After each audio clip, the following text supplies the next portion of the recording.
Hey hello everyone, this is your Bollywood spy यानी कि RJ Divya सोलमा। और इस वक्त मेरे साथ मौजूद है गदर टू, जो super super super successful film के जो young heartthrobs Utkarsh and Simran. Hi. सबसे पहले अगेन कॉन्ग्रेचुलेशन तो कह ही थैंक चुका हूँ, you. वापस कॉन्ग्रेचुलेशन बिकॉज रिकॉर्ड पे रिकॉर्ड टूटते जा रहे हैं। And now I am sure आप लोग भी सुबह उठ के देखते हैं, हाँ चलो ठीक है, आज इतना कल कितना is happening. How is the entire feeling? सबसे पहले तो ये बताइए, इज इट सिंक डाउन? अभी तक हो गया, सिंक इन हो गया है कि क्या? हाँ, सिंक इन तो हो ही गया था। आई थिंक जब फर्स्ट शो मैंने देखा ऑडियंस के साथ, तभी मुझे लगा था कि हाँ, ये पिक्चर अच्छा करने वाली है। स्क्रिप्ट लेवल पे भी लगा था, बट जब आप ऑडियंस के साथ देखते हैं पहला शो, तब आपको पता लग जाता है पिक्चर का क्या पोटेंशियल होने वाला है। एंड थ्रू आउट जो पिक्चर में चीयरिंग और ये चल रही थी, उससे आपको बाकी देश भर का अंदाजा लग जाता है कि किस तरीके से जाएगी। तो आई थिंक हम उसी शो के बाद as actors, as people who have a stake in this film, we were satisfied, and rest was up to the audience's hands. वो कितना और ज्यादा एक्सेप्ट करती हैं, कितना उसका वर्ड स्प्रेड करती हैं, तो वो उन्होंने कर दिखाया है और करते ही जा रहे हैं। नंबर्स के लिए आस्किंग? नो, तो एंटायर फीलिंग, नंबर्स, तारीफ, जो सिंकिंग हो गया कि नहीं? नहीं, मेरे लिए तो अभी भी सिंकिंग नहीं हुआ है। तब भी नहीं हुआ था, फर्स्ट डे भी नहीं हुआ और अब भी नहीं हो रहा है। बट क्योंकि it is like so many things are happening at once for me, कि रातों रात मेरी पहली पिक्चर इतना ज्यादा ज्यादा धमाल कर चुकी है हर जगह। अब लोग पहचानने लग गए मुझे। सडनली मेरे बिल्डिंग वाले लोग आके मेरे घर पे फोटो खींच रहे हैं। रैंडम लोगों के फोन आ रहे हैं कि यार सिमरत से मीटिंग करवा दो, बात करवा दो। So I am like so many things have just changed within 2 days I would say. So ये अभी तक मुझे सिंक इन नहीं हो रहा है और ऐसा नहीं हो रहा है कि ओ माय गॉड ऐसा कुछ, बट इट इज लाइक कि वाओ यार, इतना प्यार मिल रहा है लोगों से, इतना भी प्यार मिलता है। तो मैं अभी उस जोन में हूँ। वाओ। सो यू नो, मैंने ये, हम लोग सक्सेस पार्टी में भी मैंने ये बात की जी। थी, सर से भी, अनिल सर से भी मैंने ये बात की थी। जी। फिल्म जब हम देखने गए, ऑफ कोर्स गदर 1 का जो एक था, अनिल शर्मा सर थे, तारा सिंह कैरेक्टर, सब कुछ था। हाँ। एक चीज और थी जो बाहर लेके मेरे साथ बहुत सारे लोग लेके आए, and that was that beautiful song तेरे इश्क में पड़ जाते हैं। You know the way you looked into that Yeah. Song, the way you look at her in that song, जो बहुत ही प्यारी चीज थी। जी। सर ने भी कहा कि Gadar is always a love story, और यहाँ पे जो लव था लोगों को बहुत ज्यादा पसंद आ रहा है। जी। कुछ बताइए उस सॉन्ग के बारे में। जी, गदर जो है फर्स्ट वाली तो प्योर लव स्टोरी थी विद एलिमेंट्स ऑफ एक्शन। ये एक फैमिली फादर सन स्टोरी है with elements of romance. And इसमें जो रोमांस था वो कंडेंस्ड है, बट वो बहुत ब्यूटीफुल है। It's a very very innocent love story आप कह लीजिए। बहुत सैक्रिफाइस है उसमें, और वो जो गाना जिस पॉइंट पे आता है, वो आई थिंक पिक्चर का one of the highest points है इमोशनली। जहाँ पे एक पाकिस्तानी लड़की एक हिंदुस्तानी लड़के के effort to meet his father के लिए अपनी जान दाव पे लगाने वाली है, just because she trust him and she is fallen in love. But more than that, जो चीज पे मैं कन्विंस हुई थी, क्योंकि कोई भी एक लड़की अपनी फैमिली को सैक्रिफाइस इतना भी नहीं करेगा, कोई भी इंसान नहीं करेगा इस हद तक। फिर मैंने सोचा कि वो लड़की अब एक डिवाइन लव में चली गई है। That love is not just I love you वाला, it's beyond loving a human. अब वो इन्होंने कहा भी था मुझे कि ये मीरा की तरह है। ये मीरा है। अब ये लड़की, उसको पता है कि ये लड़का अगर हिंदुस्तान चला भी गया, ये मिला भी देगी इसको अपने पापा से, ये चला भी जाएगा और हो सकता है ये कभी ना मिले। बट वो लड़की अब वो उसका पार हो गया, वो एक अलग लेवल के प्यार में चली गई है। इसलिए वो सॉन्ग जब हम फर्स्ट, वो गाना वीडियो तो आया नहीं था उसका, जब फर्स्ट स्क्रीनिंग पे हमने देखा, ऑडियंसेस की जो ताली पड़ी लिरिक्स पे, इस पे ऑडियंसेस ने सुना भी नहीं है वो गाना। और बहुत रेयर होता है कि कोई फिल्म के गाने के लिए impossible in recent times. Yes yes yes yes, मुझे भी लास्ट एग्जांपल याद ही नहीं है। वो मेरे को बहुत 90s में जाना पड़ेगा उसके लिए। बट ऑडियंसेस को जो वो हिट किया गाना, क्योंकि इमोशनली इतना हाई था, प्लस वो लिरिक्स, गाना, म्यूजिक सब उसके सोने पे सुहागा।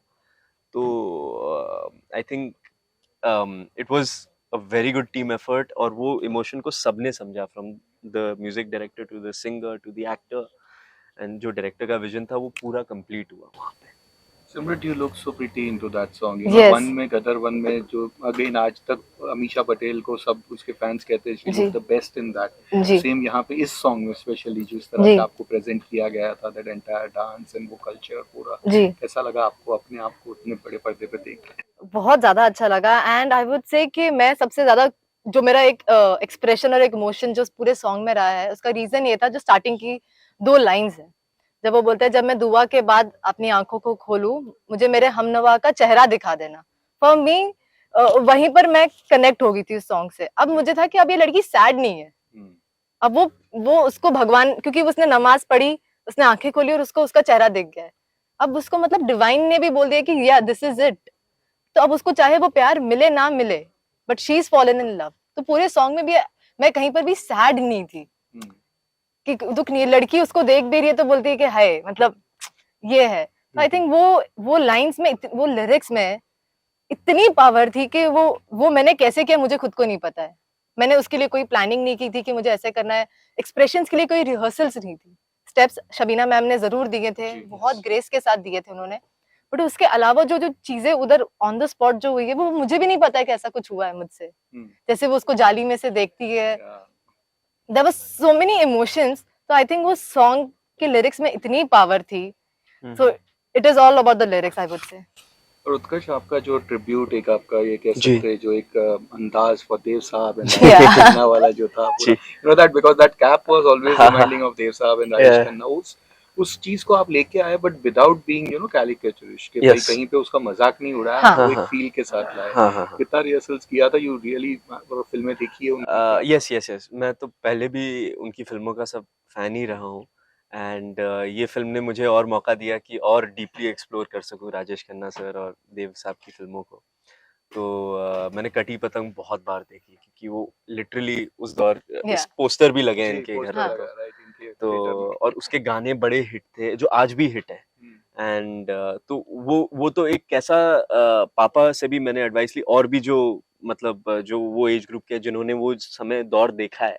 उनसे मैंने कई बार पूछा कि भाई क्या था क्या क्रेज था राजेश खन्ना सर का क्रेज के बारे में तो हमने बस सुना है बट क्या क्रेज था उनके बारे में कहानियां पढ़ी नेट पे और लोगों से भी पूछा कि क्या आप लोग को फील होता था तो पापा तो खुद बताते थे मैं खुद उनके तरीके के कपड़े हाँ पहनता था एंड तो ऑब्वियसली स्टडी की शबीना मैम जो कोरियोग्राफर भी हैं फिल्म की उनके साथ एक्चुअली हमने रिहर्सल्स किए उस जमाने के गानों पे 60s 70s के गानों पे अलग अलग एक्टरों के गाने तो उनमें से जो जो चीजें हमें पसंद आ रही थी वो सब चीजों का एक हमने सोचे कोलाज बना लिया था ये जब गाना आएगा हमारे पास तो ये सब चीजों को हम यूज करेंगे तो बहुत सोच समझ के ही किया वो कैरिकेचर कर भी नहीं सकते थे हम क्योंकि वो फिल्म की टोन नहीं है फिल्म की टोन है कि बेटा बाप को ढूंढने आया है उस मोमेंट पे and he can not go into pure pure comedy तो बहुत रस्सी पे चल रहा था मैं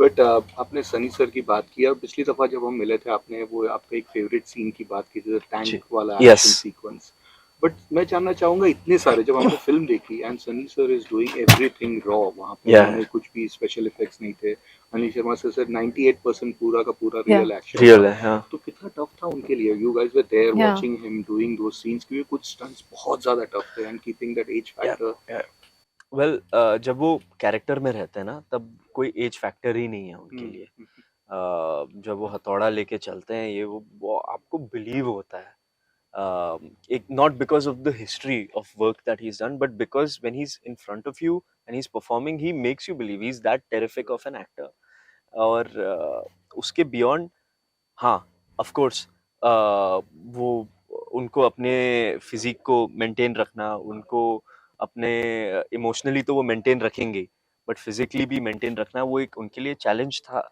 इजी नहीं है मैं कहूँगा यंग एक्टर्स के लिए भी इजी नहीं है जो वो या उन्होंने अकॉम्प्लिश किया इस पिक्चर में एक्चुअली वो टैंक टैंक पे जंप किए हैं यार वो it is unheard I don't know which actor takes such risks but he loves to take such risks he वो बहुत देसी हैं दिल से and he is all for the film so it inspires us या it makes us want to do more and yeah I think it's an और honor to actually एक work और with him सीन था जब हम तीनों हाथ पकड़ के भागते हैं हाँ हाँ उसके भी 3 से 4 बार रीटेक्स हुए हैं and that was a proper 200 metre run.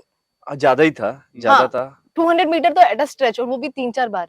और सनी सर और हम तीनों एक्चुअली गुड स्पीड में भाग रहे थे, हाँ और सनी सर भी हमारे साथ उसी स्पीड में भाग रहे थे। हाँ हाँ हाँ, थिंक या दैट, मतलब आप बाकी सब तो छोड़ दीजिए, जब स्पीड की बात आ रही है, हाँ। उनकी स्पीड आज भी अच्छी है। हाँ, सो मुझे ऐसा हो रहा था कि sir are you fine? Sir is like अरे मैं ठीक तो हूँ। हाँ, तुम अपना देख लो, सर का ये था, तुम अपना देख लो, तुम भाग सकते हो कि नहीं, मैं तो ठीक हूँ। सो या तो डायलॉग्स है, इतने सारे डायलॉग्स है, which is your favourite dialogue? कटोरा लेके घूमोगे, भीख भी भीख नहीं भी नहीं मिलेगी। मिलेगी। And yours? I think it's the same one, this one. And if you ask for the scene when he looks at the hand pump, हाँ, वो तो आई मतलब think one of the cleverly crafted scene I कह go सकते हो। mad whenever I इतना see. बढ़िया scene कोई हो ही नहीं सकता कि आपने नहीं कुछ किया लेकिन वो कहर वो के हो गया। Oh God, one of the yeah, best scene कह सकते हैं। yes. सवाल तो बहुत सारे हैं, लेकिन वक्त का जी। तकाजा है, तो ऑफ कोर्स गदर 3 की जो एक लास्ट में जो एक हिंट भी दे दिया था, सब एक्साइट हो गए थे, उस पे भी तालियां कितनी बजी थी। तो अगेन वो होता है, तो कितने आप इस बार कितने तैयार है कि लगा नहीं यहाँ पे कुछ रह गया था, अब यहाँ पे तो हम सब कुछ। अगर वैसा कुछ अगर होता भी है, मुझे तो पता भी नहीं था कि टू बी कंटिन्यूड कुछ है। Okay. मैं तो जब थिएटर में देखने गई तो मैंने देखा, मैंने देखा और मैं सर को देख रही हूँ, तो सर हंस रहे थे बस। तो अगर ऐसा कुछ होता भी है तो वी जस्ट नो कि अगर लोगों ने गदर 2 को अगर इतना प्यार दे दिया, that means now we will have to maybe, now it comes with the same responsibility, जैसे या गदर 1 का एक बेंचमार्क था, गदर 2 ने और ग्रो कर दिया उसे।